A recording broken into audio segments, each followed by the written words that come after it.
Since I was born, 2000 I grade na yung mata ko.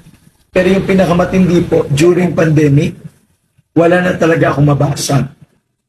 Pero grabe, buti na lang yung nag-invite sa akin na mag-present ng iron spec, pinagbigyan ko. After an hour, nawala na agad yung dry ng mata ko na nagsasuffer ako for more than 2 decades dahil sa contact lenses. Sabi ko, kakaiba.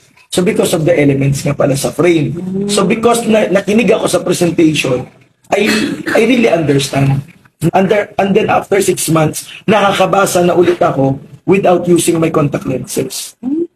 So kung hindi na agapan ng iron spec, kung hindi dumating yung iron spec, baka ngayon, bulag na siguro ako. At least, so kung mataas yung grado mo, it's either you use contact lenses first while using iron spec para hindi mahirap, or pwede mong ipatong yung iron spec dito because yung elements na powerful na sa frame, wala na sa hindi na sa lens. Kasi walang grade yung iron spec pero it lowers your grade over time. Amazing, di ba? So mas maganda ikaw mismo maka-experience by yourself kasi it's your own story to tell. Iba yung naririnig mo sa akin, iba yung ikaw yung magkukwento.